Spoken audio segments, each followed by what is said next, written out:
छात्राओं, आज हम त्रिभुजों की रचना यह भाग देखने वाले हैं। जैसे कि आपको पता है, त्रिभुज की 3 कोण होते हैं और 3 भुजाएं होती हैं। इन 6 भागों में से कोई भी 3 भाग होना आवश्यक है, जिससे हम त्रिभुज की रचना कर सकते हैं। तो चलिए, आज हम त्रिभुज की रचना ऐसे देखेंगे जिसमें तीनों भुजाओं की जानकारी हमको दी गई है। प्रश्न संग्रह 2 का त्रिभुजों की रचना करना। त्रिभुज की तीनों भुजाओं की लंबाई के आधार पर हमें जो नाप दिए गए हैं वह है length AB 5.5 centimetre, BC 4.2 centimetre, AC 3.5 centimetre. इसके लिए हमको कच्ची आकृति बनाना बहुत ही आवश्यक है। जैसे कि कोई भी नई बिल्डिंग बनाते हैं या कोई निर्माण करते हैं तो उसका एक कच्चा प्रारूप होना आवश्यक है। उसी प्रकार से हमें जो आकृति बनाना है उसका कच्चा प्रारूप हमें होना आवश्यक है। जैसे कि यहाँ हमने त्रिभुज ABC के लिए हमने बनाई है आकृति, जिनमें AB 5.5 सेंटीमीटर, AC 3.5 सेंटीमीटर और BC 4.2 सेंटीमीटर। यहाँ महत्वपूर्ण बात ध्यान में रखना है कि जो नाप हमको दिया गया है वही नाप उस नाम के सामने आना चाहिए। जैसे कि 5.5 AB है तो यहाँ भी 5.5 ही आए। CB या BC 4.2, AC 3.5। इस तरह से देखो, मैंने यहाँ पर बनाई है आकृति जहाँ पे आपको चाप दिखाई दे रहे हैं। अब कुछ महत्वपूर्ण बातें आपको ध्यान में रखने की है, वो मैं आपको बताती हूँ।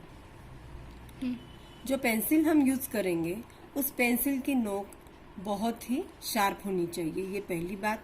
दूसरी बात, जब हम कोण करकट्टे में रखेंगे, प्रकार में रखेंगे, तब लोहे की नोक और पेंसिल की नोक, इन दोनों की लेवल एक जैसी होनी चाहिए। तीसरी बात, जब हम कोई रेखा या रेखाखंड अपनी कॉपी में खींचते हैं तब हमारी कॉपी की जो लकीरें होती है उन लकीरों पर ही हमारी स्केल की भी लकीर आना चाहिए। जैसे ये लकीर मैं खींच रही हूँ लकीर के ऊपर। दूसरी बात, सबसे महत्वपूर्ण बात, जब हम बाण का चिन्ह देते हैं तब हम केयरलेसली किसी भी प्रकार से दे देते हैं।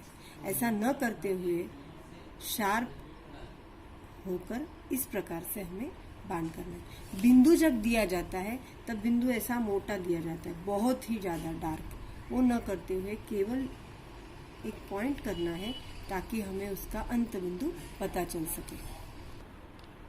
तो चलो, अब हम रचना करते हैं त्रिभुज ABC की, जहाँ तीनों भुजाओं के माप और हमने कच्ची आकृति बना रखी है। सबसे पहले रहता है आधार, जहाँ आधार हमने लिया है BC 4.2 सेंटीमीटर। तो स्केल में हम 4.2 सेंटीमीटर का अंतर लेंगे। अब 4.2 जहाँ से हमारी स्केल की शुरुआत होती है नाप की, कहीं किन्हीं के स्केल में CM है, किसी की स्केल में MM लिखा होता है या किसी की स्केल में 0 लिखा है, तो हमने वहां पर एक अंत बिंदु लगाना है। और उसके बाद 4.2 मतलब 4 पूरी सेंटीमीटर और उसके बाद छोटी छोटी 2 लकीरें। इस तरह हमारा ये आधार हो गया है BC, जिसका नाप है 4.2 सेंटीमीटर। BA, हमें BA लेना है 5.5 सेंटीमीटर। तो उसके लिए हमें लगेगा प्रकार, जिसको हम चाप भी कहते हैं। अब इस चाप में हमको अंतर लेना पड़ेगा 5.5। लोहे के नोक को शुरुआत में CM पे रखकर मैं ये अंतर ले रही हूँ 5.5।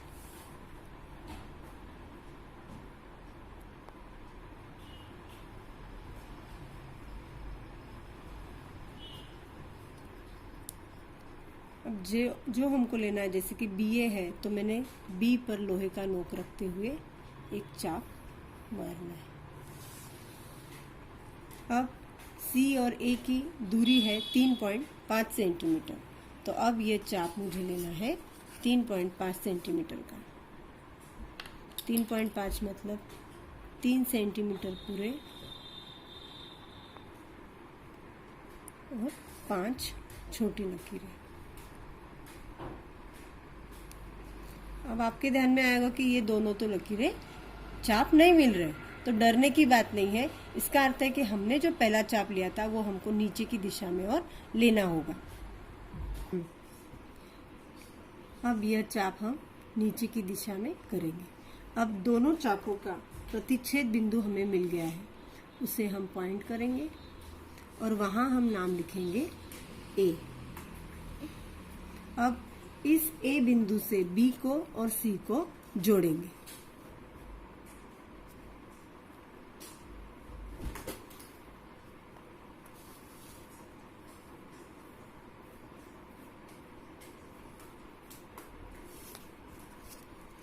इस तरह से हमारा यह त्रिभुज ABC तैयार है। यहाँ हम उनके नाप भी लिखेंगे, जैसे कि AB है 5.5 सेंटीमीटर, AC है